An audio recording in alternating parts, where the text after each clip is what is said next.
안녕하세요, 구독자 여러분.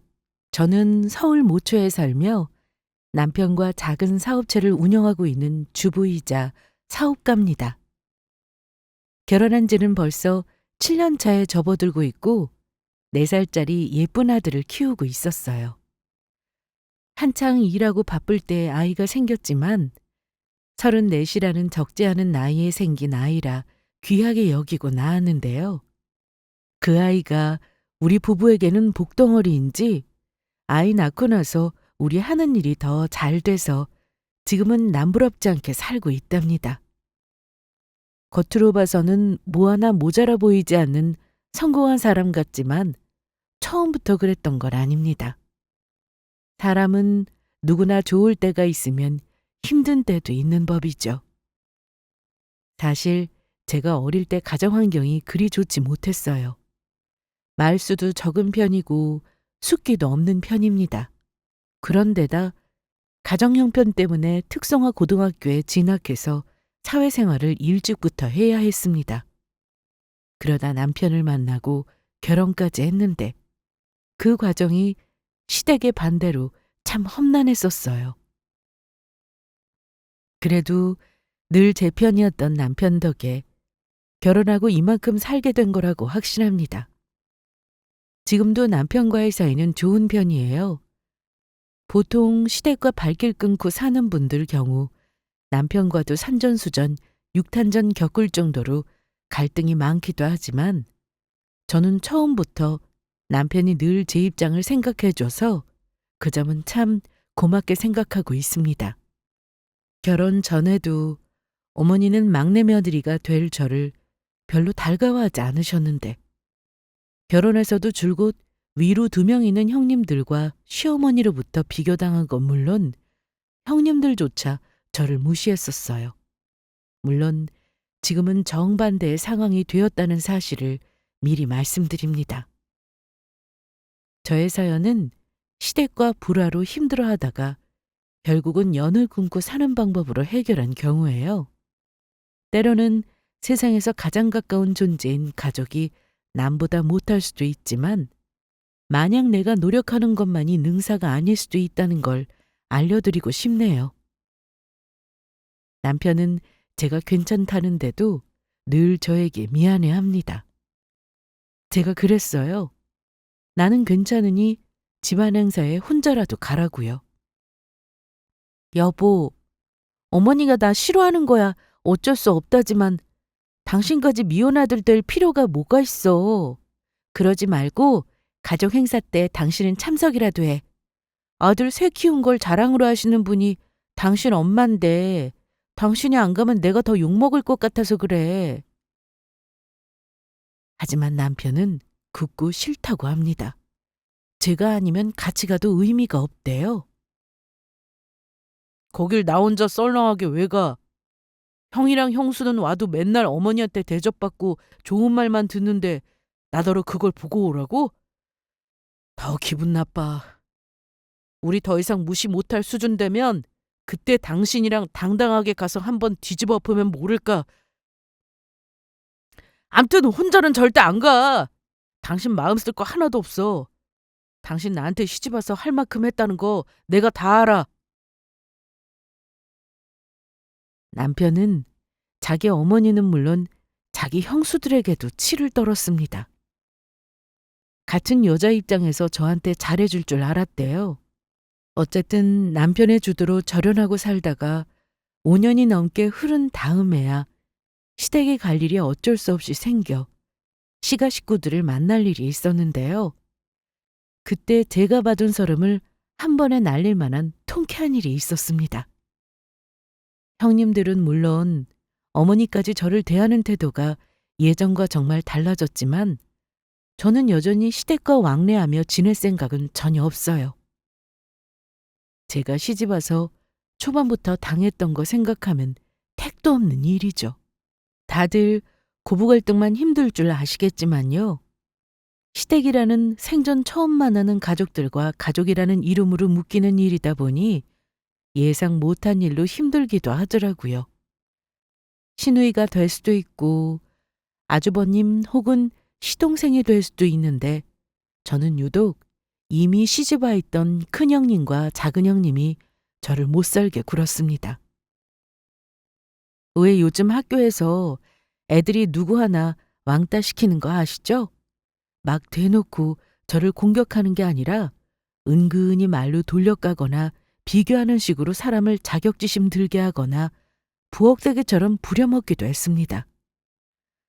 가만 생각해 보면 형님들이 저를 우습게 알고 함부로 대한 건 사실 어머니의 태도가 가장 큰 이유였습니다. 어머니가 원체 막내 아들 신부감으로 저를 마음에 들어 하지 않으셨으니까요. 처음 어머니를 뵈러 갔을 때 그 차가운 시선과 냉랭한 분위기를 아직도 잊을 수가 없습니다. 저는 그 집안의 기준에 비해 많이 부족해 보였을 겁니다. 형님들은 모두 명문대학을 졸업한 엘리트였고 아주버님들도 꽤나 잘 나가는 사업가였어요.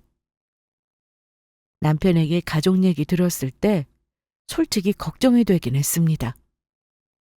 당신 형님들은 두 분 다 능력 좋고 형수님도 두 사람 다 좋은 집안에다가 명문대라는데 어머니가 나 성에 안 차시면 어째? 미리 나에 대해 말씀을 드린 거지? 그럼 다 말씀드렸지. 일단 사람이 중하니 얼굴 먼저 보자고 하셨어. 우리 어머니 며느리 둘이나 있는데 무슨 욕심을 더 부르시겠어? 형들 둘 다 선봐서 엄마 입맛에 맞는 며느리 얻었으니까 그걸로 만족하시라고 했어. 나는 결혼만큼은 나 좋아하는 여자랑 할 거라고. 남편은 워낙 연애 초반부터 정아니면 결혼 안 하겠다는 소리를 할 정도로 저를 많이 좋아했습니다. 늘 다정했고 결혼하면 자기는 무조건 자기 부모 형제보다 제가 먼저라고 두고 보라는 사람이었어요. 제가 사실 결혼 준비할 정도로 돈도 많이 없는 상황이었는데 자기가 다 알아서 하겠다면서 따라오기만 하라던 사람입니다. 결혼 7년차 되어가는 지금도 한결같은 사람이기도 하고요. 아무튼 저와 결혼하겠다는 결심이 워낙 확고했으니 어머니도 저를 거부하지 못하고 얼굴을 보자고 하신 것 같아요. 아마 남편에게 저에 대해 사전에 들으셨는지 인사할 때부터 찬바람이 불었는데요. 저에게 재차 물으시더라고요. 근데 너는 대체 뭐 하느라고 대학에 안 간 거니? 요즘 세상에 지나가는 사람 붙들고 물어봐라. 하다못해 어디 지방 총구석에라도 있는 대학 나온 사람이 태반이야. 근데 대체 뭐가 얼마나 상황이 안 돼서 대학도 못 간 거니? 곤란하겠지만 내가 납득할 만하게 대답을 좀 해다오. 저는 시어머니 질문에 당황했습니다. 귀를 쫑긋 세우고 시어머니 옆에서 제가 무슨 말을 하나 듣는 형님들 눈초리에 긴장도 되었고요. 제가 대답하기도 전에 남편은 어머님에게 한 소리 했어요. 엄마, 오늘 우리 곤란한 질문 안 하기로 하셨잖아요. 저 결혼하는데 지금 엄마가 물어본 게 대체 무슨 문제가 되는지 모르겠네요. 지훈아, 대답 안 해도 되니까 가만히 있어. 너는 좀 가만히 있어. 결혼이 뭐 둘만 좋다고 되는 줄 알아? 네 형들도 다 집안 맞춰가며 결혼해서 잡음 없었던 거다. 그러자 남편이 웃으면서 이런 말을 했습니다. 그래서요, 엄마. 엄마 입맛에 맞는 집안 며느리를 얻어서 엄마는 지금 부귀영화 누리고 사세요? 형들이 엄마한테 극진하게 효도하고 살아요? 솔직히 형수님들 명절마다 얼굴만 비추고 가기 바쁘잖아요. 학벌이니 집안이니 하는 거 뭐가 그렇게 중요하다고? 너는 아직 장가도 안 간 놈이 벌써부터 엄마 앞에서 네 와이프 될 사람 편드는 거니? 막내라고 내가 너를 얼마나 애지중지 키웠는데? 엄마, 형들은 효자라서 엄마 하라는 대로 다 하고 돈도 잘 벌고 장가도 가라는 대로 갔으니까 나는 그냥 내버려 두세요. 엄마가 애지중지 키운 거에 비해 저 그렇게 잘난 거 없어요. 옆에 있던 형님들은 시동생 입에서 저런 말이 나오니 괜히 민망해 하더라고요. 하지만 더 놔두면 인사온 자리가 싸움으로 얼룩질 듯해서 제가 가만히 남편 팔을 잡으며 제지했습니다. 이럴 때는 솔직하게 말하는 편이 이 상황을 더 악화시키지 않는 법이니까요. 어머님, 저희 친정이 갑자기 기우는 바람에 대학 진학보다 돈을 벌어야 했어요. 그때는 온 가족이 똘똘 뭉쳐서 아빠 빚을 갚느라 정신이 없었거든요. 다행히 지금은 부모님 두 분 다 힘든 고비 넘기고 안정적으로 생활하세요. 동생이 부모님 하는 가게 같이 돕고 있고 저도 작지만 제 사업하고 있어요. 그 사업이란 게 뭐라니? 뭐 제대로 돈은 벌리긴 하는 일이야?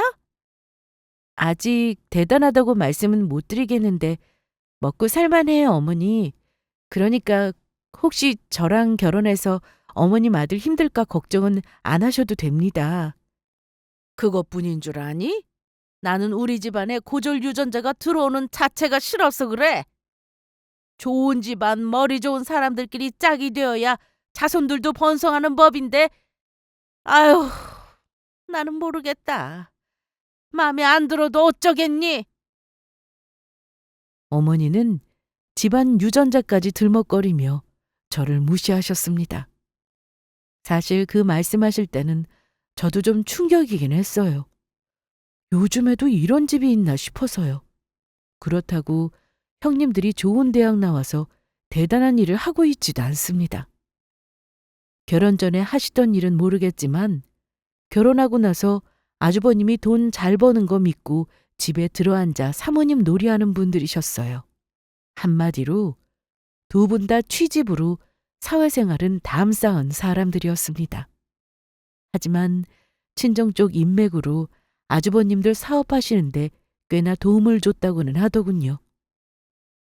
암튼 어머니는 막내 아들은 위로 두 아들과 달리 사업가도 아니고 평범한 샐러리맨이라서 어디 선자리에 고학력 고연봉을 자랑하며 내놓을 수도 없었을 겁니다. 일단은 남편이 워낙 저 아니면 결혼 안 하겠다는 생각이 확고하기도 했고요. 어머니는 저를 과소평가하시면서 결혼하면 결코 남편에게 도움이 되지 않을 거라고 하셨습니다. 사실 제 결혼은 반대한 결혼이 맞아요. 시어머니가 저를 싫어하셨지만 남편은 자기 엄마 이겨먹고 결국은 결혼에 성공했습니다. 저는 시어머니가 힘들었지만 남편을 믿었고 시어머니의 반대와 형님들의 냉담한 시선을 모두 견디며 우리 부부는 결혼에 성공했습니다. 지금 돌이켜보면 그 당시 시어머니의 냉대는 오히려 우리 부부관계를 더욱 단단하게 만들어준 계기가 되었던 것 같습니다. 결혼해서 우리가 잘 사는 모습을 보이면 언젠가는 자연스레 저를 가족으로 받아들여 주실 줄 알았어요. 하지만 그건 크나큰 오산이었습니다. 결혼해서 보니까 시어머니만 저를 미워하는 게 아니더라고요. 두 분의 형님 또한 저의 편이 아니었습니다. 저는 같은 여자 입장에서 저를 이해해 주시고 잘 지낼 수 있을 거라고 믿었는데 큰형님과 작은형님은 서로 아삼육이면서 저를 절대 끼워주지 않았어요. 저를 막내 동서로 신뢰하지 않았고 심지어 무시하는 태도까지 보였습니다. 시가 모두가 가까운 곳에 살다 보니 명절이나 가족 행사가 있을 때마다 자주 모이게 되었고 그때마다 저는 동서나 시어머니 때문에 늘 마음의 상처를 받는 일이 있었습니다. 물론 거의 대부분 말로 받은 상처였는데요. 초반에는 제가 굳이 남편에게 말하지 않았어요. 나중에 알고 나서 남편이 뒤집어 엎은 겁니다. 결혼한 지 얼마 안 되었을 때 마침 시어머니 생신을 앞두고 있었습니다. 그때 큰형님이 그러시더라고요. 올해는 막내 동서가 시어머니 생신 챙기면 되겠다. 원래 결혼하면 며느리가 시부모님 생신상 차리는 거 알지? 결혼 첫 해엔 그런 역할을 해야 하는 법이야. 우리도 다 했던 거니까 동서도 알아서 잘 준비해봐. 식구 다 모이면 꽤나 머릿수가 많겠다. 대략 20인분 정도 준비하면 될 거야. 어머 형님, 20인분이라뇨.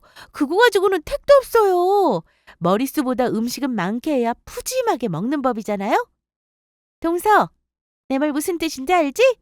넉넉하게 해, 넉넉하게. 저는 그 말을 듣고 형님들이 같이 생신상을 차리는 일을 좀 거들어 주실 줄 알았습니다. 아니면 그 많은 음식 하는데 제가 혼자 무슨 수로 하겠습니까? 비용은 또 어떻고요? 마치 도와줄 것처럼 얘기하시더니 어머니 생신 전날에 전화 와서는 두 분 다 일이 생겨 못 온다고 하시는데 얼마나 혼자 황당했는지 모릅니다. 형님들은 원래 순서대로 들어가면서 했고 마침 제가 결혼했으니 제 차례라며 알아서 준비하라고 나몰라라 하시더군요. 그때 남편이 얼마나 불같이 화를 냈는지 몰라요. 그냥 장버온 거 우리가 먹고 외식하자고요. 하지만 이미 시부모님에게 생신을 해드리겠다고 말한 마당에 형님들 때문에 남편이 외식하자고 했다고 취소하면 시어머니가 저를 더 미워하실 것 같아 남편을 뜯어말렸습니다. 결국 저는 친정엄마에게도 죽어도 말 못하고 일하는 아주머니를 급하게 구해서 음식을 준비했어요. 그러나 그날 시어머니께서 음식을 맛보시곤 불만 가득한 표정으로 저를 바라보셨습니다. 시어머니, 생신 축하드려요. 제가 부족하지만 직접 준비한 음식들이에요. 형님들께 물어보러 만들어봤는데 어머니 입맛에 맞았으면 좋겠어요. 한번 드셔보시겠어요? 그때는 결혼 초반이다 보니 어려운 시어머니 앞에서 내가 준비한 음식을 내놓는 일이 무척이나 떨렸습니다.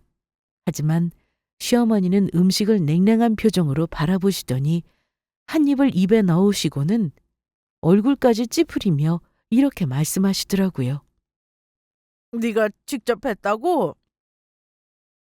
아이고야. 솜씨도 없고 경험도 없는 티가 팍팍 나는구나.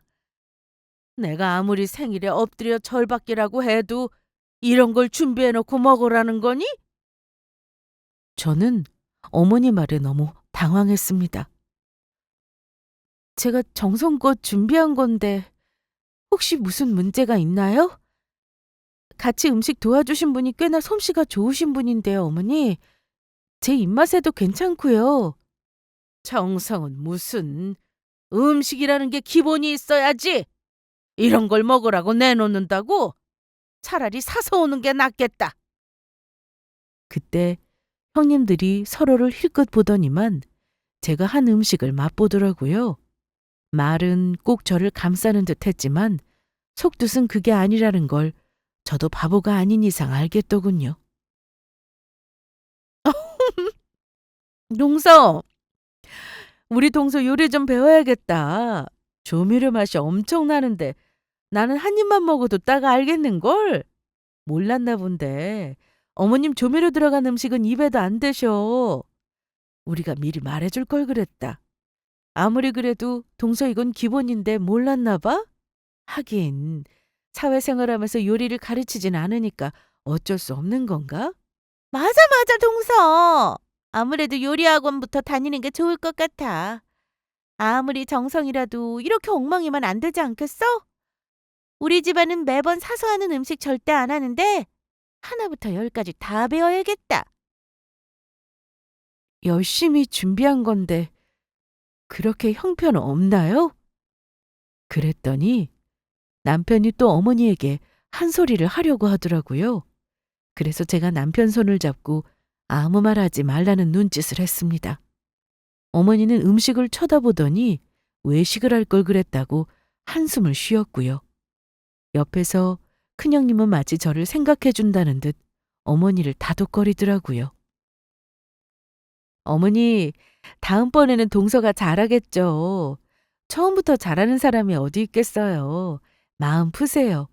다음부터 저희가 동서 잘 가르쳐 볼게요. 원래 가방끈 짧으면 이런 센스도 좀 부족하다고 하던데. 그래도 처음부터 다시 배우면 나아지지 않겠어요? 이러니 내가 사람 학벌을 따지고 근본을 따질 수밖에 없는 거야. 요리니 살림이니 하는 게 어디 배운다고 하루아침에 나오는 거겠니? 다 집안 수준이고 보고 배우는 거지. 아유, 그건 그래요, 어머니. 어쩌겠어요. 저희가 동서 잘 가르쳐 볼게요. 그러니까 오늘은 이만 화 푸시고 동서가 차린 거니까 억지로라도 드셔보세요, 어머니. 계속 먹으니 먹을 만한걸요? 웃긴 건 이런 상황에 아주버님들은 마치 남처럼 아무 말도 못 들었다는 듯 그릇에 얼굴을 처박다시피 하고 먹기만 하시더라고요. 지켜보던 남편만 오죽했으면 더 이상 참지 못하겠다는 듯 일어나려고 했지만 한 번 더 말렸어요. 남편이 화를 내서 그 자리를 망치게 하고 싶지 않았습니다. 그냥 내가 타박받고 마는 게 속 편했어요. 가족들이 돌아가고 나서 남편이 저에게 연신 미안하다고 하면서 다음번에는 절대 어머님 생신상 차릴 일 없을 거라고 무조건 외식을 하겠답니다. 그냥 웃고 넘어갔어요. 속상했지만 굳이 미안해하는 남편과 싸울 일은 아니었어요. 솔직히 말해 저 역시 마음속으로는 울고 싶긴 했습니다. 그날 시어머니께서 저에게 하신 그 말들과 행동이 얼마나 큰 상처였는지 한참 동안 잊히지 않았습니다. 그날 이후로 가족들이 모일 때마다 형님들은 늘 가르쳐준다는 명목으로 모든 일을 저에게 떠넘겼습니다. 그들은 제가 무슨 일을 해도 부족하다고 지적하며 가르치려 들었고 가장 힘든 일들을 도맡아 하게 만들었습니다. 형님들이 저를 대놓고 무시하는 모습을 시어머니도 분명히 보셨습니다. 하지만 시어머니는 한 번도 형님들을 꾸짖지 않으셨습니다. 오히려 그들에게만 온 신경을 쓰며 저에게는 무관심하거나 형님들의 말에 따르라는 듯한 태도만 보이셨죠. 형님들 두 분이야 이미 시집 오신 지 한참이셨고 애들도 키우니 살림도 당연히 저보다 잘했습니다. 당연히 저는 두 분보다 뭐든 못할 수밖에요. 그래도 배우려고 노력했는데 형님 두 분이 우리 남편 눈을 피해 저를 무시하는 말을 할 때는 정말 뛰쳐나가고 싶은 때도 많았습니다. 형님들이 저를 무시하는 것보다 더 아픈 건 시어머니가 이 모든 상황을 묵인하며 오로지 형님들만 챙기시는 모습이었습니다. 저는 그저 참아내야만 하는 존재로 남았죠. 그러다가 제가 아마 1년쯤 되었을 때인가 봅니다. 너무 감사하게도 아기 천사가 와주었어요. 그런데 제가 몸이 약하고 유산기가 있어서 당시 한창 바빠지고 있던 제 사업을 잠시 쉬어야 했습니다. 돈도 좋지만 남편은 우리 부부는 아이가 더 중요하다고 생각했기 때문에 고민하지 않고 내린 결정이었어요. 그리고 남편이 직접 시어머니에게 임신 사실도 알리고 제가 입덧이 힘드니 당분간 가족 모임에 가지 않겠다고 했어요. 혹시 걱정하실까봐 유산기가 있다는 말은 하지 말라고 제가 부탁했기에 그 말은 굳이 하지 않았습니다. 그런데 하필 그때가 김장철이었어요. 그런데 김장을 하던 날 큰 사건이 터졌습니다. 임신 초기에다 입덧에 유산기에 몸이 예민하고 쉽게 지치는 상황이었지만 시어머니께서는 제가 임신한 걸 아시면서도 전혀 신경 쓰지 않으셨습니다. 김장을 앞두고 시어머니는 며느리들을 모두 부르셨고 저도 당연히 와서 도와야 한다고 하셨죠. 남편이 미리 얘기를 했지만 어머니는 상관없다는 듯 저에게 오라고 하시더라고요. 예, 이번 주말에 김장하는 거 들었지? 네 형님들이 다 오기로 했다. 대식구 먹을 김치 담그는 날이 우리 집에서 제일 큰 행사야.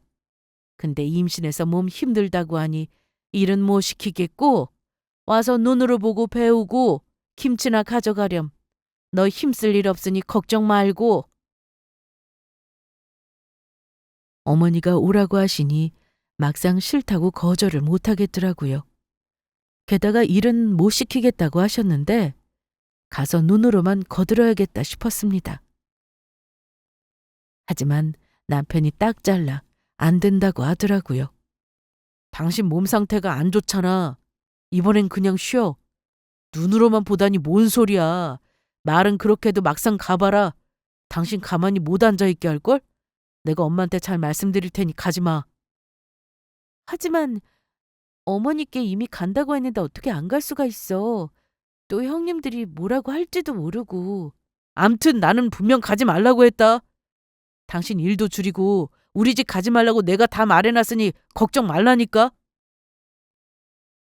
남편의 말에 마음이 조금 놓였지만 한편으로는 시어머니와 형님들이 어떻게 생각할지 두려웠습니다. 그래서 남편에게는 어머니 김장하는데 용돈도 좀 드리고 가서 김치만 얻어오겠다고 하고 잠깐 들르겠다고 했어요.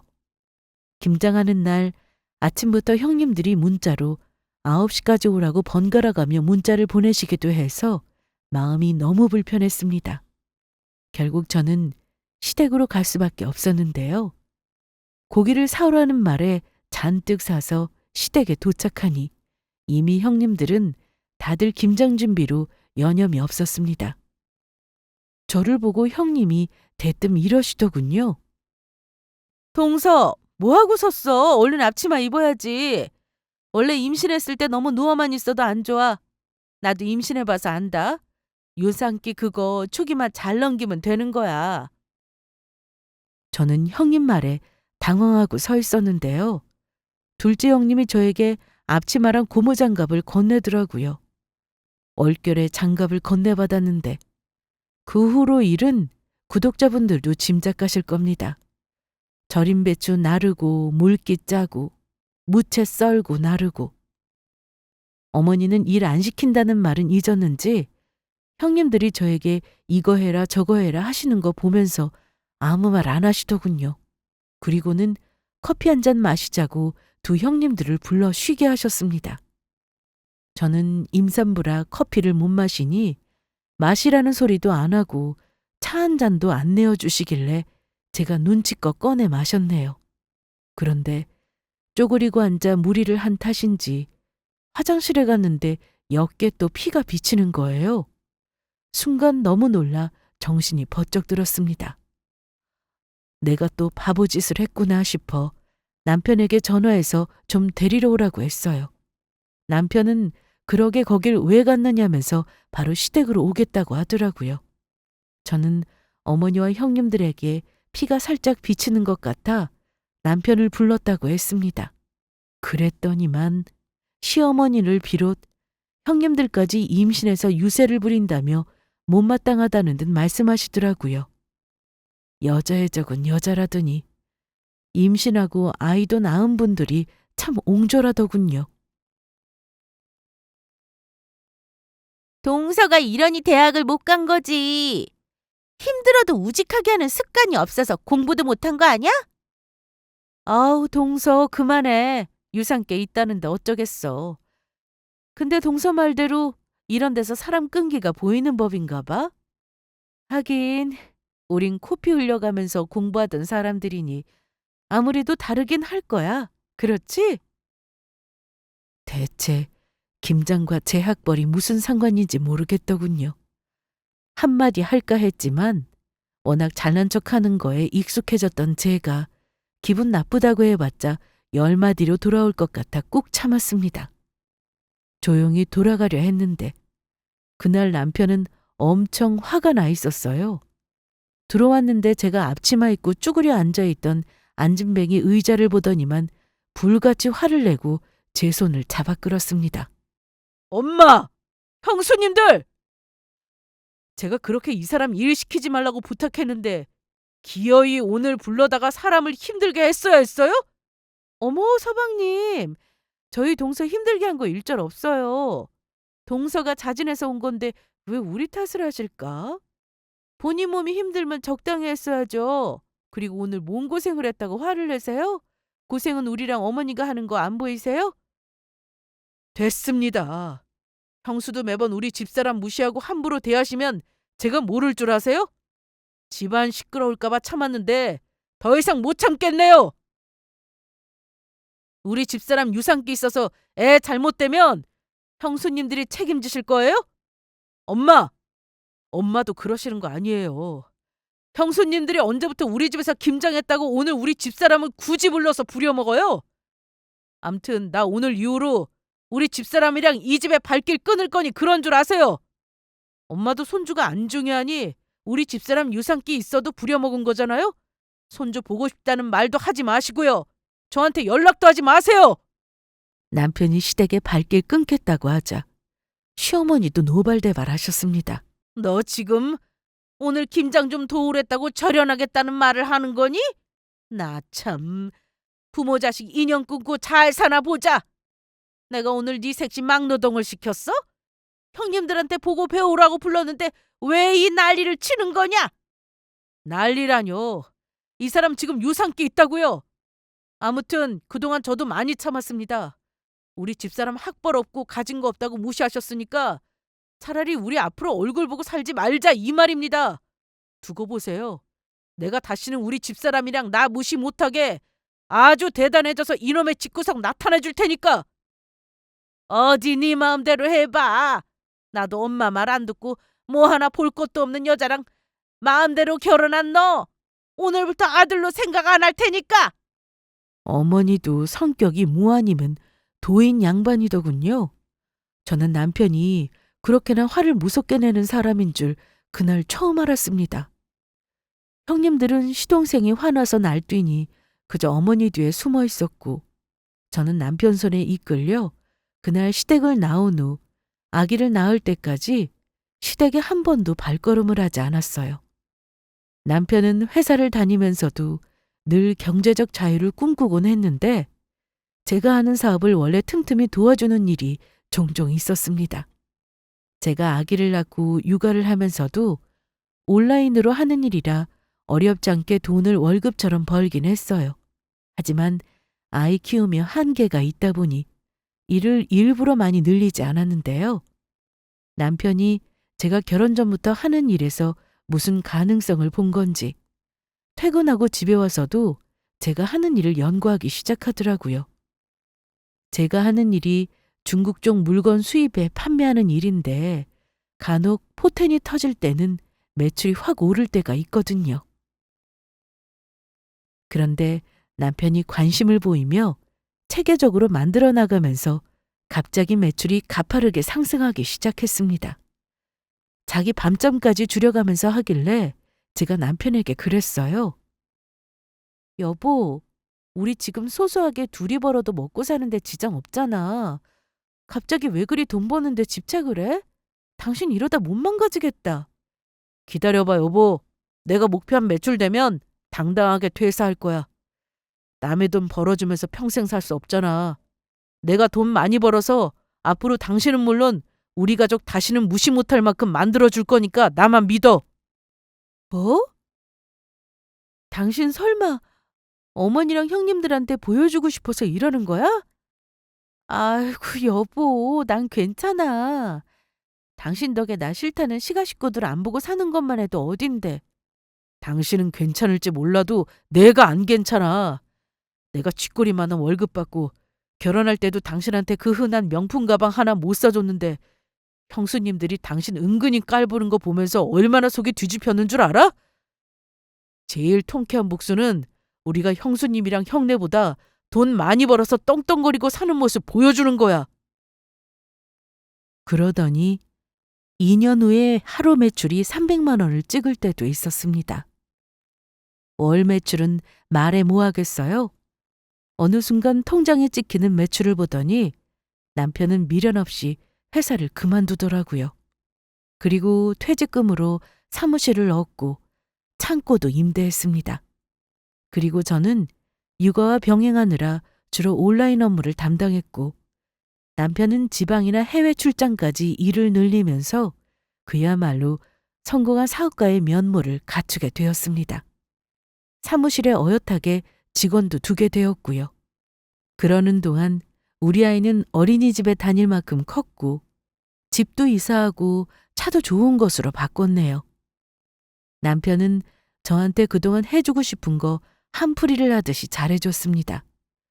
외모 가꾸라고 필라테스도 끊어주고 예쁜 옷 사러 백화점 가면 자기는 운동복만 사면서 늘 몇 벌씩 저에게 비싼 옷을 철마다 사줬고 꼭 사주고 싶다던 명품 가방도 해마다 결혼기념일에 받았습니다.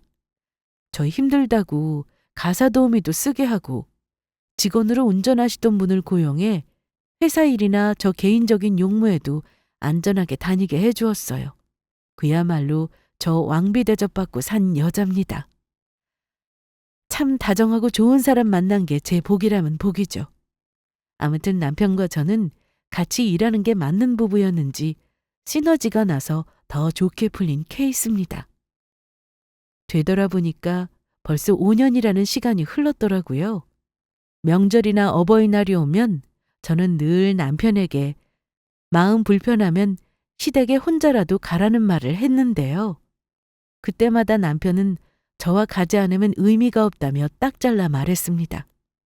저야 남편 덕에 편하게 산다지만 그래도 친정 챙기면서 마음 한구석은 늘 불편한 느낌이 들었어요. 그런데 생전 연락을 안 하던 큰 아주버님이 남편에게 연락을 했다는 겁니다. 다름 아닌 시어머니 칠순 소식을 전하면서 남편을 좀 나무라기도 하고 구슬리기도 했대요. 그래도 자식된 도리로 어머니 생신 때는 얼굴만이라도 비추라고요. 안 가겠다고 하는 걸 저는 고민을 좀 했습니다. 저러다 나중에 어머니 돌아가셔도 안 간다 소리 할 것 같아서 제가 인사만 드리고 우리 아이도 보여드리자고 설득했어요.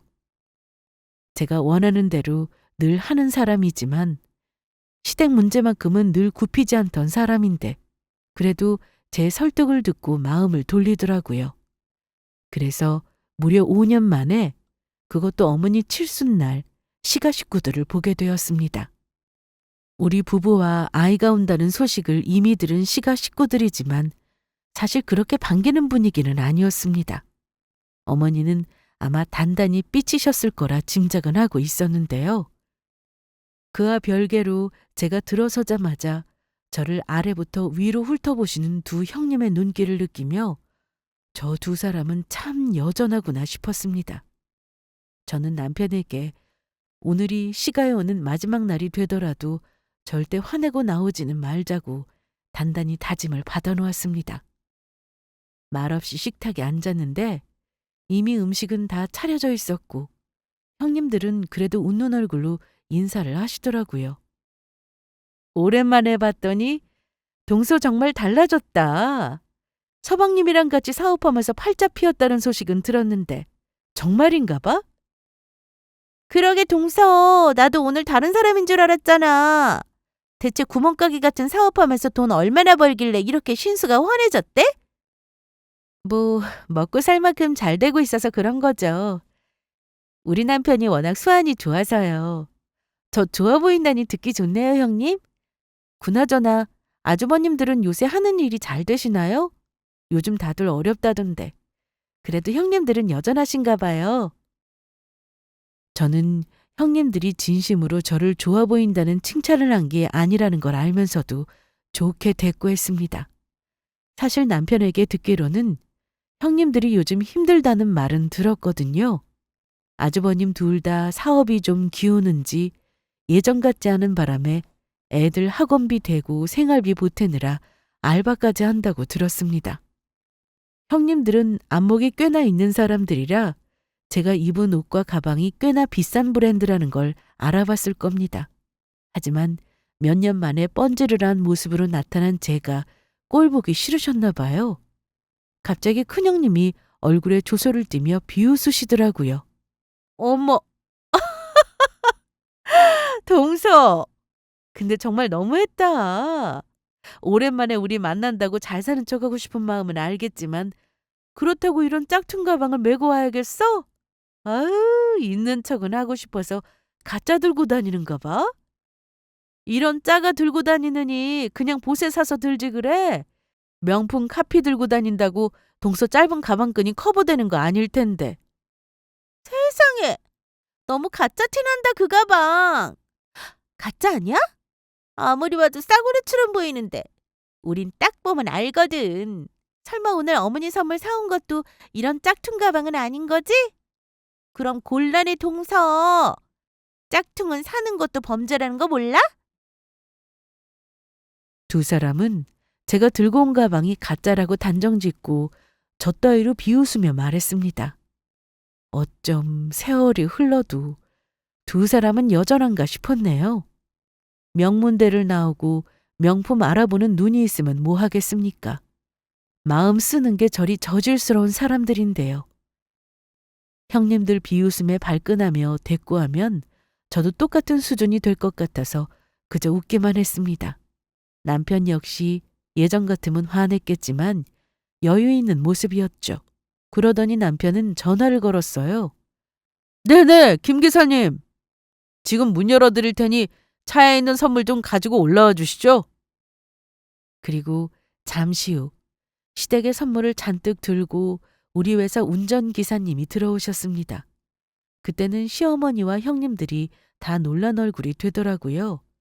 기사라고 해서 택시기사인가 싶었는데 양복을 입은 멀쩡한 사람이 들어와서 저에게 사모님, 선물은 어디다 둘까요?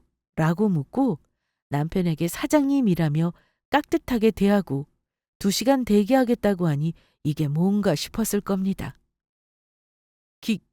기사? 기사라니? 어머머머, 동서, 지금 저 사람 대체 뭐야? 설마 동서, 운전기사도 써? 저는 태연스레 대답했습니다. 아, 네 형님. 우리 회사 기사님이신데 제가 운전을 못해서 가끔 개인적인 용무도 같이 봐주시고 그러세요. 오늘은 모처럼 시댁 오는 데다 짐이 많아서 부탁 좀 드렸네요. 근데 왜요, 형님? 이게 놀랄 일인가요? 머쓱한지 아무 말 못하는 두 형님을 보니 은근히 통쾌했습니다. 아마 운전기사까지 둔 사모님 정도면 돈을 무진장 벌었겠구나 생각했을 거예요. 두 사람 얼굴은 당혹감과 질투심으로 묘한 표정이 되더라고요. 그러더니만 한다는 말이요. 좋겠다, 동서. 그럼 우리 남편이 한 말이 정말인가 보네? 동선에 서울에 집도 사고 차도 외제차로 바꿨다며? 도대체 뭘 해서 그리 돈을 벌었대? 어? 우리도 좀 같이 벌게 비법 좀 전수해줘봐. 운전기사라니 완전히 기업체 사모님처럼 사는가 봐? 그러게, 동서. 우리도 좀 같이 잘 살자. 그동안 동서 시댁 나몰라라 하고 살았잖아. 이제 할 도리는 해야지. 우아하게 있다가 조용히 가고 싶었는데 이제는 저도 할 말을 해야겠다 싶더라고요. 도리라니 우습네요. 저한테 도리를 운운하시다니요? 이미 5년이나 발길 끊고 산 마당에 이제 와서 도리요? 그럴 생각 없으니까 오늘 우리 잘 사는 거 보셨으면 앞으로도 그냥 이제껏 살던 대로 각자 사시죠. 남편이 한마디 하려다가 제가 먼저 저리 말하니까 살짝 웃더라고요. 뭐? 동서, 앞으로 잘 지내보려고 온 거 아니었어? 아니요? 그럴 생각 조금도 없어요. 그리고 형님, 아무리 명문대 나오시고 가방끈 길면 뭐하나요? 사람을 대하는 태도가 두 분 다 너무 싸구려세요. 근데 같이 좀 잘 살자고요? 두 분은 아무리 제가 퍼다 줘도 고마운 것도 모르실 텐데 제가 왜요? 기본적으로 사람 대하는 태도가 그따이면 이 바닥에서 절대 성공 못해요. 우리가 돈을 뭐 쉽게 번 줄 아세요? 남한테 허리 굽혀가며 아쉬운 소리도 해가면서 마음고생 몸고생해서 이만큼 이룬 거예요. 버는 만큼 우리보다 못한 사람한테 베풀기도 하면서요. 형님 두 분은 한마디로 큰돈 벌 그릇이 안 되는 분이세요. 저랑 우리 남편한테 뭐 바라지 마시고 지금껏 해온 대로 쓸데없는 잘난 척이나 실컷 하고 사셔요. 오늘 가지고 온 선물로 저는 마지막 도리 했다고 생각합니다. 저는 저렇게 쏘아붙이고 자리를 박차고 일어났습니다. 여보, 우리 그만 가자. 나 여기서 밥 먹다가는 체할 것 같아. 남편은 군말 없이 저와 아이를 데리고 시댁을 나와버렸습니다. 시어머니와 아주버님 내외의 황당한 얼굴을 떠올리니 그렇게 통쾌할 수가 없었네요. 하지만 그걸로 끝난 게 아니었습니다. 얼마 후 큰형님이 저에게 연락을 해왔더라고요. 동서, 그날은 기분 나빴다면 미안해. 근데 말이야, 나 좀 도와줘. 둘째 동서한테는 비밀로 하고 동서 하는 일 나 좀 알려주라. 사실 우리도 예전 같지 않게 너무 힘들거든. 어떻게 돈을 벌어야 하는지 좀 가르쳐 줄 수 있어? 부탁 좀 하자, 어? 죄송하지만 그 부탁은 못 들어드려요. 저 무시하고 깔보던 분들에게 이제 와서 제가 도울 이유는 없다고 생각하는데요. 형님은 한 번도 저 가족이라고 생각하신 적 없는 분이잖아요. 이런 연락 불편하니까 다시는 하지 말아주세요. 저는 도와달라는 부탁을 단호하게 거절했습니다. 그런데 얼마 지나지 않아 둘째 형님이 비밀스럽게 연락을 해왔습니다. 황당하게도 둘째 형님은 큰형님 모르게 도움을 요청하며 돈 버는 방법을 물어보았죠. 그 순간 웃음이 터졌습니다. 서로를 의지하고 아끼는 가족이라며 나를 비웃던 두 사람이 이제 나에게 도움을 청하는 상황이 너무나 아이러니했기 때문입니다. 저에게 속물이라 해도 할 말 없지만요. 솔직히 말하면 나를 무시하던 형님들이 쩔쩔매며 저에게 도와달라고 하는 상황을 지켜보며 묘한 기쁨을 느꼈습니다. 결국 형님들은 본인들의 허세와 자만을 내려놓고 현실을 직시하게 된 것이니까요. 저는 그 이후로 지금까지 시댁과는 절연하고 삽니다. 저를 무시하는 형님들과 시어머니와는 더 이상 함께할 수 없다는 생각이에요. 오늘 제 이야기를 들으신 구독자분들께서는 가족 간에도 이런 갈등이 있을 수 있다는 점을 잠시 생각해 보셨으면 합니다. 때로는 가까운 관계일수록 더 큰 상처를 주고받기도 하지만 그럼에도 불구하고 각자의 삶은 존중하는 것이 중요하다는 점을 아셨으면 해요. 저 역시 아무리 가족이라 해도 각자 자신의 삶을 잘 살아가는 것이 서로에게 더 좋은 길일 수 있다는 사실을 깨달았다고 할까요? 아울러 사람은 아무리 나이가 먹어도 옹졸한 성품은 쉽게 바꾸지 못한다는 사실도 알았네요. 우리 형님들은 도와준다고 해도 아마 고마움을 모를 사람들이 아닌가 싶어요. 어쨌든 절연하고 살자던 남편의 판단이 참 현명했구나 싶었습니다. 아무리 좋은 대학 나오면 뭐하나요? 고졸인 저보다 마음 씀씀이가 옹졸한걸요. 남 무시하는 게 몸에 밴 사람들은 결코 우아하게 나이 들지 못하는 법입니다. 구독자분들의 조언을 기대해보며 저의 사연은 여기서 마무리하겠습니다. 감사합니다.